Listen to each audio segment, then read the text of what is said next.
Resting in Dungeons & Dragons needs some work, right? The 2014 Dungeon Master's Guide said the average adventuring day would contain 6 to 8 encounters.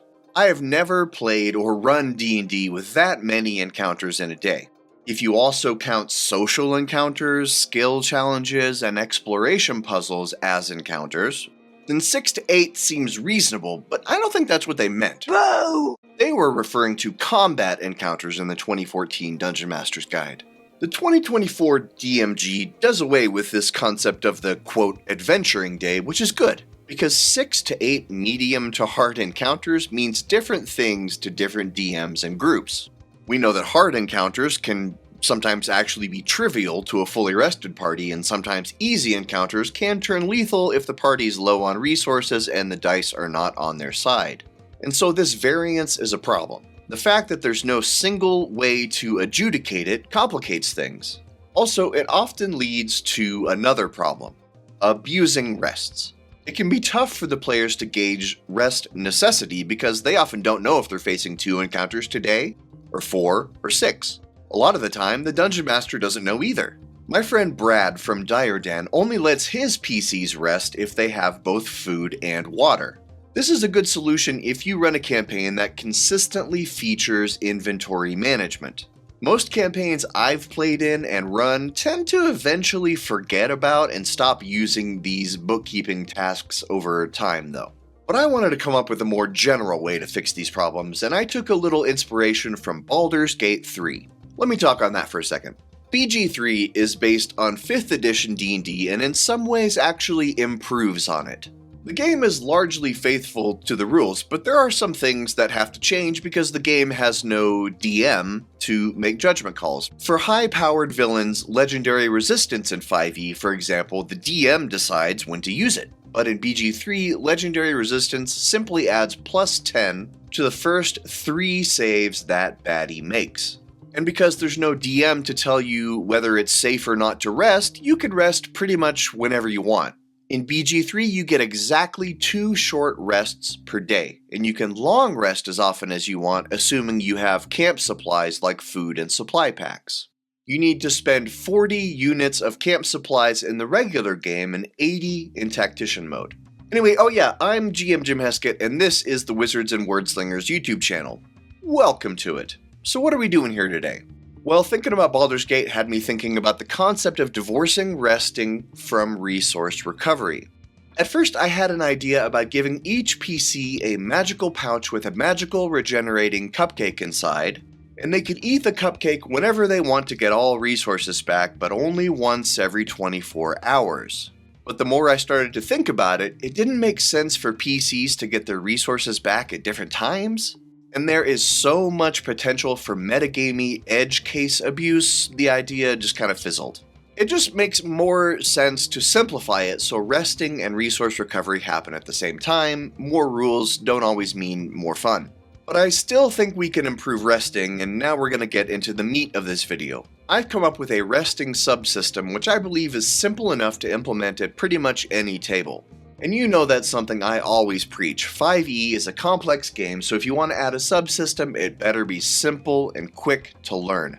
If it's more than a few bullet points, then you're asking too much of the players. And now I'm introducing a little subsystem I wrote for 5e. It's called Ripple, aka Rising Press Your Luck Rests. Check the link below in the description or the pinned comment to download a PDF of these rules totally for free with no strings. 1. I think Ripple solves the problem of short and long rest abusers because resting now has a risk attached. 2nd, this system is very simple and I think it's fun because it allows players to roll big pools of dice. When the math rocks go clack clack, we know that's half the fun of the game. But before we dive in, could you hit the like button and subscribe below? It only takes a second and makes sure you see my content. And be sure to click all next to notifications. Finally, click the join button to get exclusive perks when you become a member. Now let's go through the rules. First of all, in Ripple, assign 1 player at the table to be the Rest Master, or come up with a similar title that's fancy enough to make that player feel special. That player is going to assume the task of tracking rests. Nothing arduous, just keeping a tally of the number of long and short rests taken. You'll see why in a second. So our Rest Master is responsible for a dice pool. This is the group's resting risk. It comes from the idea that no one gets to have a perfect, uninterrupted break or sleep every single time. And the more you rest, the riskier it gets. Whenever the group decides to take a rest, one die gets added to the ongoing pool, a d6 for a long rest and a d12 for a short rest. I'll talk about adjusting or changing those die sizes in a minute, but let's go with that for now. And each time the party rests, the Rest Master rolls all the current dice in the pool. If any of the dice comes up as a 1, the rest is wasted. The party spends the time to rest but does not gain the benefits. If multiple 1s come up in the dice pool, then the party experiences a separate consequence. As the GM, you're gonna create a list of consequences that mix generic things and specific events. Generic consequences are things like a surprise combat, or the party gets lost in the woods the next day, or maybe the party is burglarized during the night. For specific consequences, link them to your world, like maybe that bounty hunter NPC who's been pursuing the party might finally catch up with them. And then once the party has rolled at least 1 and any consequences have been determined, then the pool is reset back to 0, and the Rest Master can erase their current rest tally. So the idea is the tension builds and builds until it pops, then we start the cycle over again. Also, I would let the party spend hit dice to remove dice from the dice pool. I think the party can join forces to combine them for this purpose. So if they come up with 6 communal hit dice to spend, they could remove 1 d6 from the pool. And that part of the idea is just to give players more things to spend hit dice on because they don't have enough currently. So that's the basics. You can get this for free from my author website, and you don't need to enter your email address or do anything weird like that. But let's walk through an example of play. Say we have 4 adventurers doing a level 1 dungeon delve. After a combat, the party takes a short rest, so the Rest Master notes it and rolls a single d12. It comes up as a 5, so no ruined rest and no consequence. The adventure continues on as normal. Later in the day, after some tough resource-draining exploration, the party short rests again. Now the Rest Master adds a second d12 to the pool to represent the increasing certainty that eventually something bad is going to happen, and resting more often is more likely to make it happen.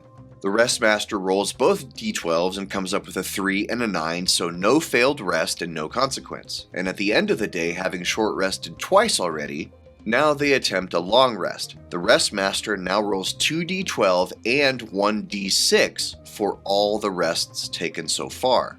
And if there are no 1s rolled, the next day it keeps growing, adding dice to the pool until one of them eventually lands on a 1. Then consequences, then resets.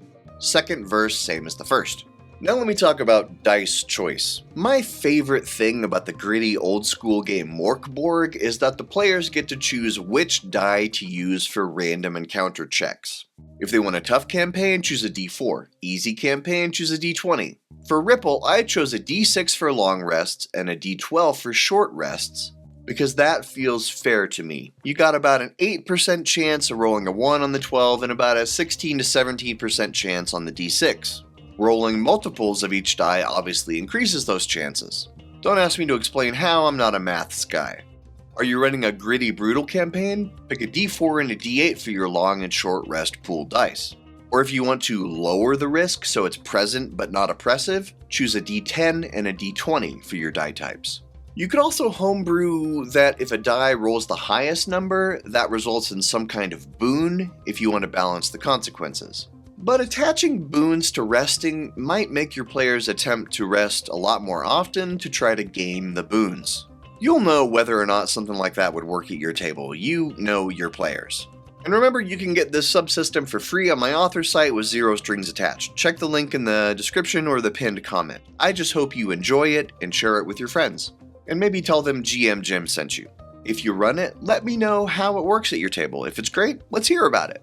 But if you hate it, you could probably just keep that to yourself. See you next time, my friend.